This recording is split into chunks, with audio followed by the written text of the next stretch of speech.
Nggak hati cerita jamaah seru. Lu dengarkan. Kita ini kalau ngobrol sama sohib kita panjang, berjam-jam kita ngobrol. Kemudian kita pulang ke rumah hanya untuk regut. Sudah selesai. Habis bahan kita sudah habis. Nggak apa-apa kalau bahanmu habis, engkau dengarkan istri. Kadang-kadang istri kepingin cerita, ceritakan sesuatu kepada dia. Nabi SAW pernah Aisyah itu cerita, radhiyallahu anha, cerita tentang 11 perempuan ya, yang dia menceritakan tentang suaminya, panjang ceritanya jamaah.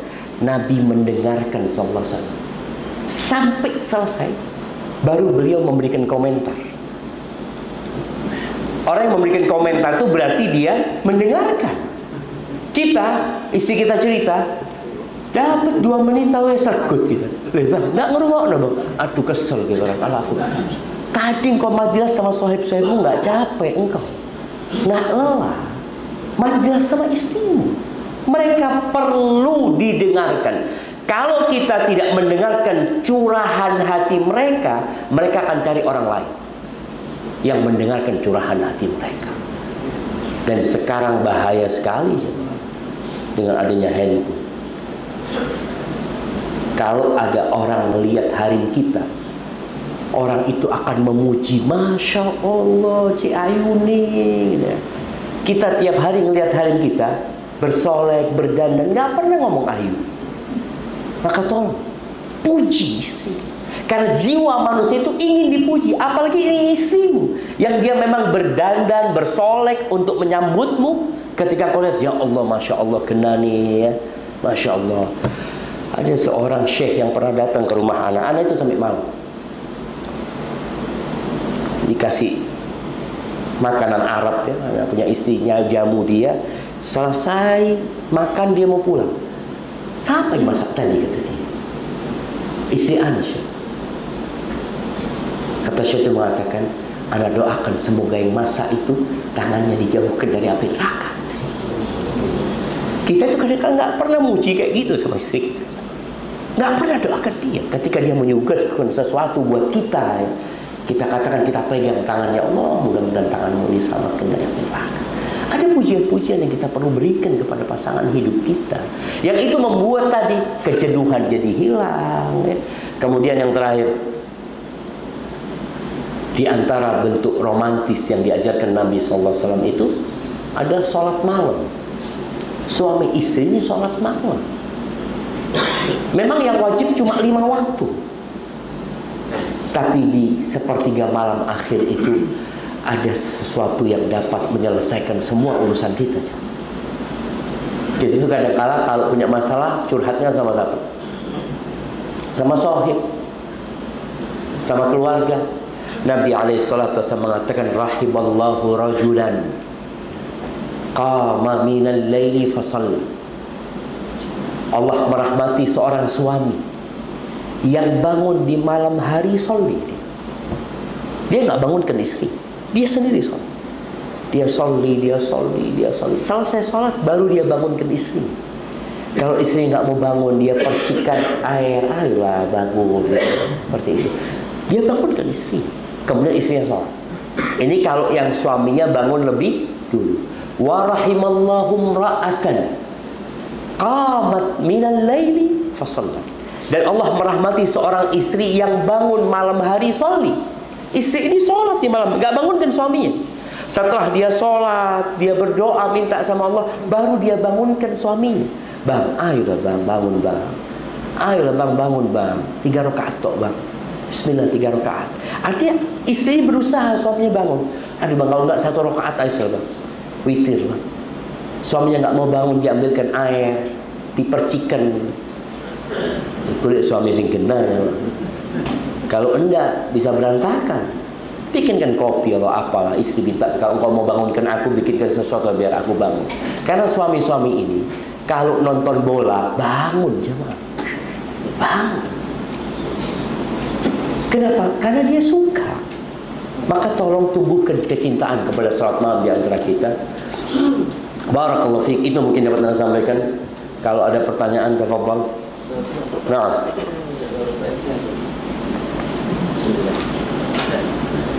Misalkan oleh dia Sing takon oleh hadiah. Masya Allah. Fadal. Mana mic-nya coba? Bismillah. Sebagaimana yang kita tahu bahwasannya talak termasuk sesuatu yang dibenci karena firman Allah abghadul halal indallah. Karena sabda Nabi. Benar belum saya? Enggak, karena apa? Karena yang kita tahu dari Iya, baca-baca. Karena abghadul halal sebelum itu? abghadul halal indallah talak kata.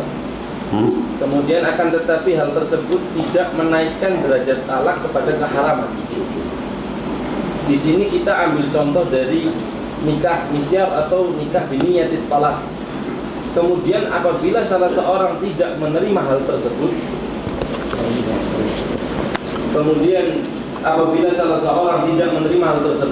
sampai-sampai tidak menyetujui pendapat para ulama disebabkan kegelisahan atau perasaan, apakah termasuk dosa? Nah, yang pertama hadis abghadul halal indallah talaq bukan hadis yang sahih ya. Kasihkan hadiahnya. Allah Azza wa Jalla menurunkan surat namanya At-Talaq. Allah mengatakan ya ayyuhan nabiyyu idza talaqtum nisa. Wahai nabi, apabila kalian menceraikan wanita. Jadi tapi tolak ini adalah perbuatan yang paling disukai sama iblis. Talak ini, iblis itu paling senang dengan orang bercerai. Gimana dengan orang yang zuat niatnya bercerai? Jadi iblis sudah wong iki tenang, mari ini pegatan. Karena iblis sudah mengirimkan pasukan bagaimana orang-orang yang membangun rumah tangga itu bercerai. Maka bercerai itu memang hukum asalnya para ulama mengatakan al-mahdzur, tidak diperbolehkan kecuali ada hajat yang membuat dia melakukan perceraian. Jadi kalau bicara orang yang menolak fatwa yang membolehkan talak dengan niat cerai, nggak ada masalah sebenarnya. Karena itu pendapat para ulama dan memang ada khilaf dalam masalah ini gitu. Sebagian ulama membolehkan, sebagian ulama tidak membolehkan. Karena memang Syekh Utsaimin mengatakan orang sekarang mukmin itu harus memberikan nasihat kepada orang lain, ingin kebaikan buat orang lain. Bagaimana kalau anak kita mau dizuat sama orang dan orang ini niat menceraikan anak kita? Kita senang nggak? Ya nggak senang kita.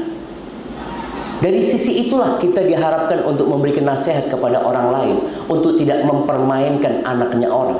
Karena hukum asalnya orang nikah itu untuk selamanya.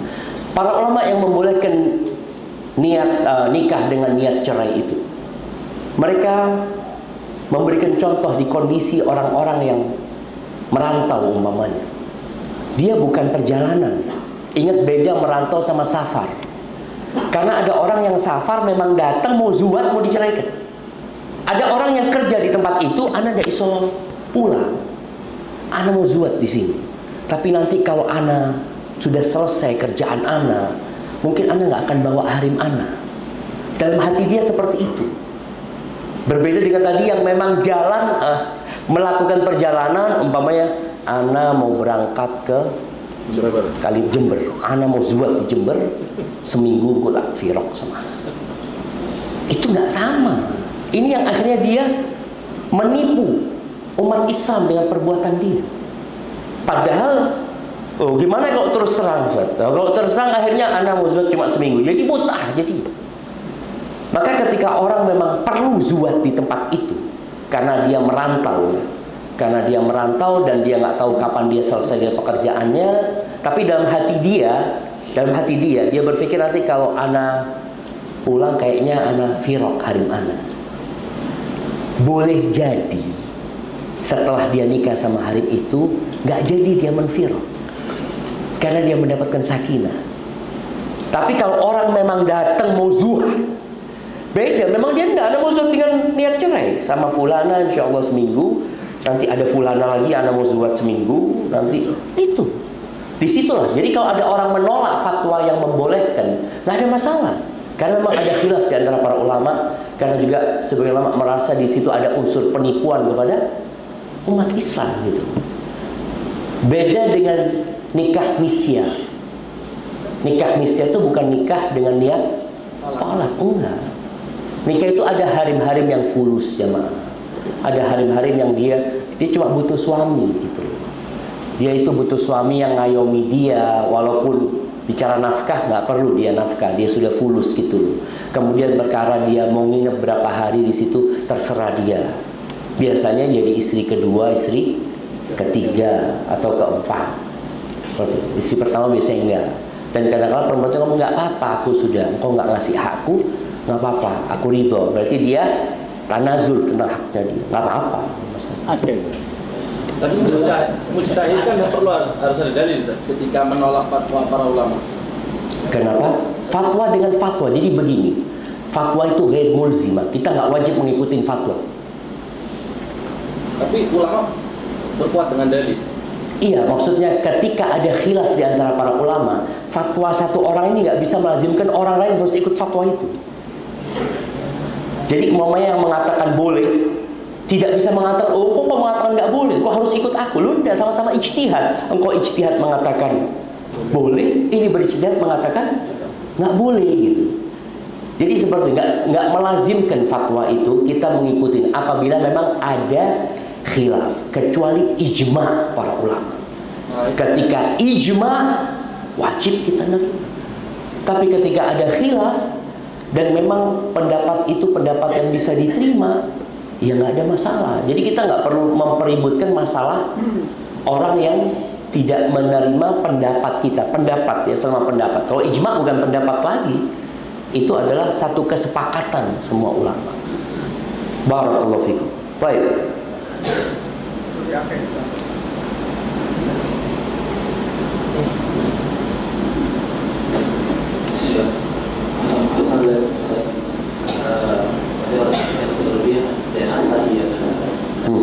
الناس يفهمون. طيب ما زلنا ندرس في الجامعة ونرغب نسأل هل إذا استطعنا أن نتزوج في أثناء الدراسة أو نصبر حتى نتخرج من الجامعة ثم نتزوج، لأن أكثر الطلاب الذين يتزوجون لا يركزون في الدراسة، لذلك أخاف أن أتزوج. ما شاء الله بارك الله فيك. Jawabnya bahasa Arab juga. نعم الأمر يرجع إلى حالة الطالب. الزواج عائق من عوائق طلب العلم، هكذا ذكر العلماء، حتى قالوا إن استطعت أن لا تتزوج لا تتزوج، لأن كم من إنسان تزوج كما ذكرت فضاع عن درب طلب العلم، فصار مشغولا بزوجته، ثم إذا جاء الأولاد صار مشغول بأولده، ثم إذا كان ليس له مكسب صار يشتغل ويتعب من أجل الإنفاق على أهله فيضيع علمه. لكن هناك أحوال تضطر الإنسان إلى الزواج، لأنه إذا لم يتزوج لم يركز في الدراسة، فمثل هذا نحثه على الزواج والنكاح. أما الذي استطاع أن يدافع عن شهوته وربما يصوم من أجل هذا الأمر فالأفضل له لا يتزوج. لكن لا نستطيع أن نعمم على الجميع، لأني رأيت طلابي في كلية الإمام الشافعي الذين تزوجوا أكثر تركيزا من الشباب، لأنه يعرف أن مدتي للدراسة في هذه الكلية مؤقتة، وعندي زوجة عندي أولاد، أنا لابد أرجع بسرعة. أما الشباب ممكن يجلسون 6 سنوات 7 سنوات. فهكذا بارك الله فيك. فهم جماعة مش فاهم. Nah, tafadhal. Oh hadiah. Benar loro. Kok satu? Kita mau ngasih 2. Ini ada anak di rumah sama orang tuanya masih bayi. Kita pelihara. Kan akhirnya nasab anak ini kan biasanya kita ini membutuhkan suatu surat. Akhirnya minyak ini ikut yang ini, yang rawat ini, yang nemukan ini. Nah, setelah permasalahannya kan dalam agama itu kan tak boleh dirasakan sama. Nah, tapi bagaimana? Karena kita nggak nemukan nasabnya karena orang apa anak itu untuk nikahnya tetap perempuan laki. Masya Allah, barakallahu fiik. Ya jemaah, pembuangan anak ini sebenarnya sebuah mata rantai dari perzinaan. Dan kita tahu sekarang perzinaan itu merajalela di negeri kita, sampai anak SD pun berzina. Bukan cuma berzina, memperkosa dan membunuh. Antum bisa bayangkan kejadian yang 4 anak itu, yang paling besar umur 16 tahun, yang paling kecil umur 12 tahun, SD kelas 6, 2 kalau saya umur 12 tahun, memperkosa seorang perempuan, habis itu dibunuh. Kita benar-benar darurat seks bebas yang orang tua harus berhati-hati. Wallahu a'lam bishawab. Kalau bicara nasabnya, Allah mengatakan ud'uhum li abaihim huwa aqsatu 'indallah. Fa in lam ta'lamu aba'ahum fa ikhwanukum fid din wa mawalikum. Jadi kalau tahu bapaknya, panggil dengan nama bapaknya. Kalau nggak tahu bapaknya, ya sudah, saudara kalian. Anggap saudara kalian. Saudara kalian gimana? Ya sudah dirasapkan namanya Muhammad bin Abdullah, atau namanya dia umpamanya Ali. Sudah, bapaknya siapa? Abdurrahman. Maksudnya Abdurrahman di sini hambanya Allah Subhanahu wa taala. Abdurrahman. Abdurrahman yang mana? Ya hambanya Allah, nggak tahu kita yang mana. Karena memang nggak ketahuan bapaknya. Jadi ketika dia menikah, ya nggak ada masalah dengan nasab itu. Yang dimaksud Abdurrahman itu bukan orang tertentu, tapi maksudnya hamba Allah. Seperti itu. Kalau bisa tanpa nasab, umpamanya sudah, namanya umpamanya Ali Al-Surabayoi, Surabaya. Dia nasabnya sepertinya nggak tahu, tapi dia orang Surabaya karena dia ditemukan di Surabaya. Seperti itu mungkin bisa dilakukan. Dan buat orang yang merawat anak tersebut, insya Allah tetap akan mendapatkan pahala di sisi Allah Subhanahu wa taala, karena anak itu nggak punya dosa apa-apa, nggak ada dosa apa-apa. Barakallahu fiik.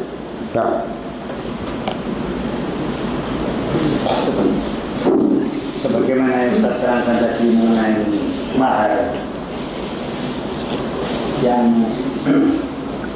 kita himbau karena dari pesan Rasulullah SAW, ya masyarakat syabab manis atau minumul ba'a falyatazawwaj. Hari ini Ustaz, kami berharap para orang tua itu apabila menerima calon mantunya, karena banyak juga hari ini para muda yang takut untuk menikah, mikirkan lamarannya.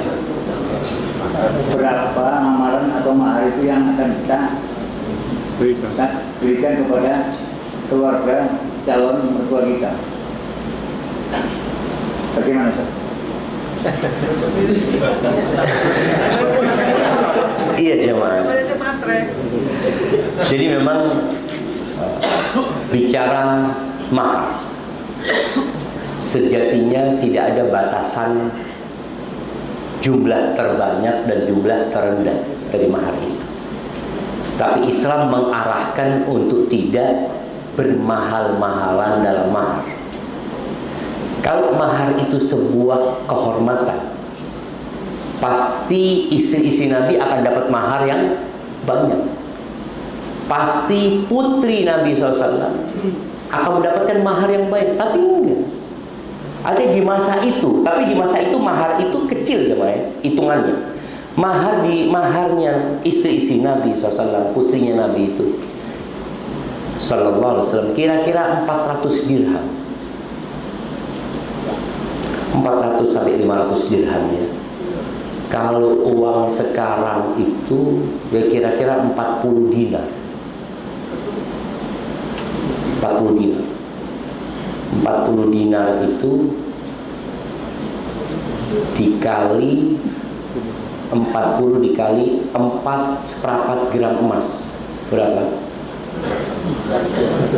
160 juta. Itu sedikit di masa itu maksudnya. Karena perempuan ini digede no wong tuwe, digenak no wong tuwe.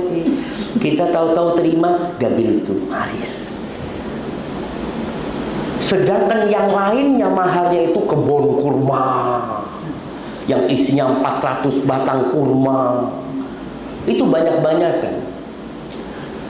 Maka Nabi SAW memberikan pencerahan kepada para sahabatnya, termasuk berkahnya wanita itu sedikitnya maharnya. Karena kalau sejak awal sudah ruwet jamaah, sang suami sudah utang sana, utang sini, zuat, tambah ruwet. Karena dia berpikir, ya apa bayar utang. Ketika melihat istrinya, iki sebenarnya aku utang. Jadi sakinah itu bisa hilang dari rumah tangga.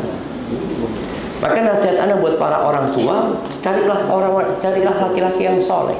Idza atakum man tardawna dinahu wa khuluquhu. Apabila datang kepada kalian seorang laki-laki yang agamanya dan akhlaknya kalian ridhai, fa ankihu, zuwatno, yes. Suatkan dia. Tapi hidup ini pilihan. Dan kebahagiaan itu kita yang menentukan, kita mau bahagia atau tidak. Yang jelas harta bukan faktor yang membuat orang bahagia. Tapi kalau memang mahal di satu tempat, barang itu akan turun kapan? Kalau ditinggalkan.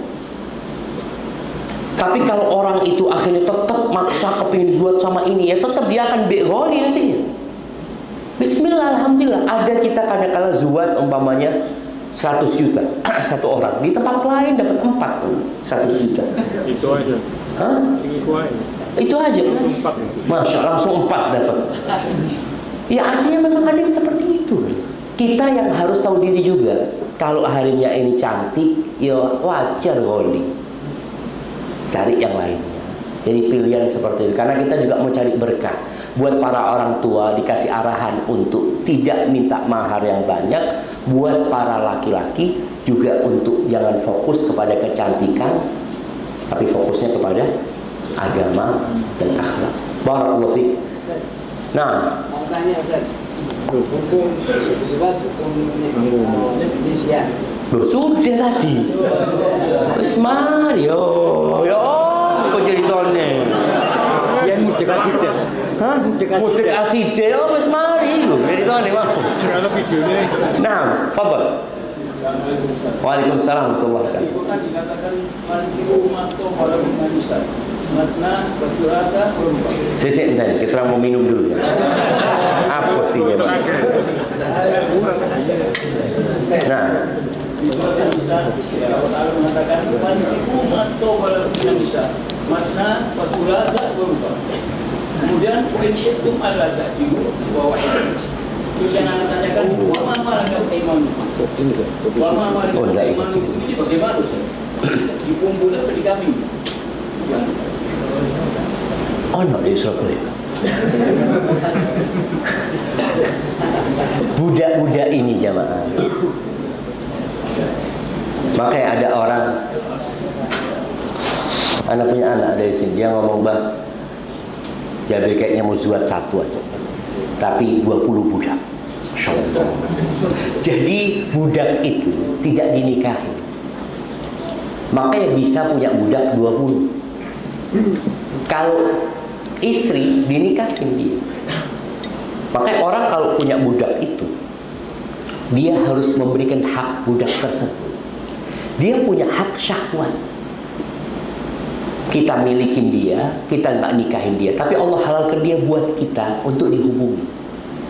Makanya Maria Al-Qibtiyah itu bukan istri Nabi SAW, tapi dia budak yang punya anak Ibrahim itu.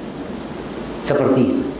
Jadi wa ma malakat aymanukum, kalau nggak mampu engkau nikah.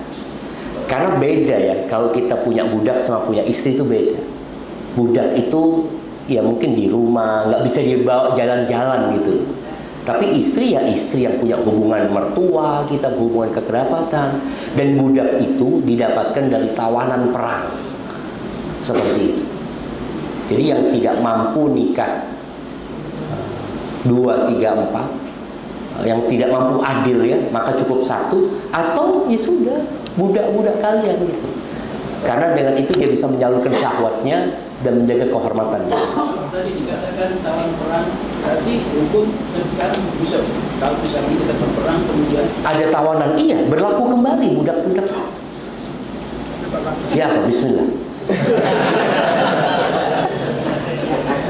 Iya, artinya perbudakan itu sekarang Islam tuh berusaha meniadakan perbudakan. Makanya ada banyak amalan kafarat itu membebaskan budak, membebaskan budak, membebaskan budak. Artinya Islam ingin budak itu dibebaskan. Tapi ketika terjadi peperangan, maka akan ada tawanan. Dan tawanan itu jadi budak. Seperti itu. Barakallahu fikum. Nah, kayaknya usia 6 jamaah. Nah, fadhil. Karena alhamdulillah ada usaha, ada hari Ustaz, alhamdulillah cocok Ustaz. Oke, Tapi usaha sudah ada harim, ada istri sudah di rumah Ustaz. sudah ada istri, alhamdulillah. Ada harim satu cocok Ustaz. Ada harim lain. Oke, Tapi pertama tidak setuju Pak. istri pertama tuh. Kenapa untuk ingin zuat lagi? Alhamdulillah hari ini bisa jalankan usaha dengan serius Ustaz. Calonnya maksudnya. Dan alhamdulillah uangnya Baru. Istri yang kedua ini, yang mau dijadikan istri ini bisa jalankan usaha. sudah jadi istri. Tidak paham nih. Tunggu, tidak paham. Punya istri, nambah nih. Ya, karena jalankan usaha anak dengan Oh, yang kedua ini dipekerjakan sama antum. Oh, pegawai yang dinikahi sama antum. Masya Allah. Ya, tapi istri selalu terus suruh cerai. iya. Gimana tuh? Ya, harus sabar antum. Nah, sabar. Artinya perlu bersabar. Jadi orang yang nikah lebih dari satu, apalagi di masa sekarang itu mengundang badai. Dan badai itu pasti berlalu lalang.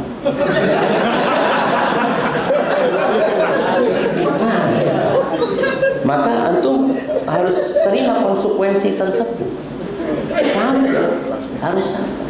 Makanya kadang-kadang orang berpikir dengan nikah lebih dari satu dia akan seneng. Lu enggak, ruwet. Dia betul ruwet enggak? Ruwet dia. Dia kesini apalagi urusan sama mertua, kadang-kala urusan sama ipar, urusan sama anak. Wah, ada banyak dipikirkan. Tapi itu yang halal gitu loh. Zina nggak boleh dalam Islam gitu. Ini yang halal. Tapi yang halal itu butuh perjuangan. Maka ketika antum nggak siap ruwet, jangan nikah lagi. Sekarang yang antum harus lakukan adalah bersabar dan berusaha untuk tidak melepas yang pertama. Bagaimana selalu enggak, anak nggak akan lepas anti gitu. Anak nggak bisa hidup tanpa engkau. Tapi kalau engkau lu kok kalian meneng iya untuk usaha, jangan tenang kita di rumah. Artinya bagaimana menghibur istri yang pertama agar dia, nah dengan antum terus berusaha menyenangkan dia. Karena mau nggak mau jamaah kondisinya sekarang itu lingkungannya tidak mendukung. Sampai-sampai orang tua sendiri nggak dukung anaknya nikah lagi. Jangan mertua ya. Orang tua sendiri kadang-kala marah sama anaknya nikah lagi seperti itu. Ada yang nggak mau ngomong sama anaknya gara-gara anaknya nikah lagi. Ini menunjukkan lingkungan yang benar-benar perlu diperbaiki. Kalau di zaman dulu nggak ada masalah, zuat lagi. Sekarang zuat lagi, semua tetangga datang takziah.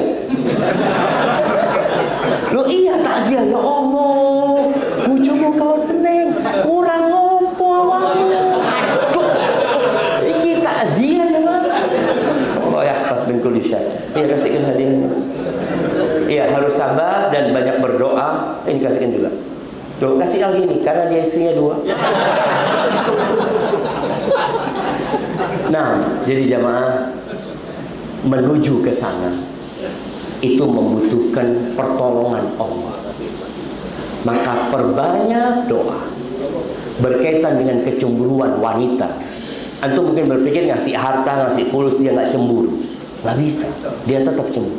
Terus bagaimana caranya? Ketika Nabi SAW menikahi Ummu Salamah.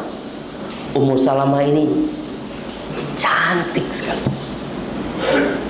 Ketika Nabi melamar Ummu Salamah menyampaikan sesuatu. Dia mengatakan, "Ya Rasulullah, inni dzatu iyal." Ya Rasulullah, aku janda yang punya anak. Kan ditinggal mati sama suami. Kan janda-janda yang lain dinikahi Nabi SAW itu nggak punya anak. Cuma Ummu Salamah yang punya anak. Itu sepanjang yang anak tahu. Wa inni imra'atun ghayur. Aku perempuan yang pencemburu. Artinya suaminya itu nggak nikah lagi. Udah cantik Ummu Salamah ya. Kemudian suaminya baik banget. Nampakkan Nabi menjelaskan apa? Ummu Salamah menceritakan itu kepada Nabi SAW. Apa kata Nabi SAW? Amma iyaluki, adapun keluargamu, maka kita gabung menjadi keluargaku. Kan ada orang yang nikah sama janda tapi nggak mau sama anaknya. Nggak kayak gitu ya. Ini Nabi SAW. Anak yatim itu apalagi. Wa amma ghairatuki, adapun masalah kecemburuanmu, fanasta'inu billahi 'alaiha. Kita minta tolong sama Allah sudah. Di urusan cemburu sama Allah. Karena hati istri kita itu berada di tangan Allah Azza wa Jalla. Seperti itu. Hada wallah. Mohon maaf, subhanakallahumma wa bihamdika asyhadu an la ilaha illa anta astaghfiruka wa atubu ilaik. Assalamualaikum warahmatullahi wabarakatuh.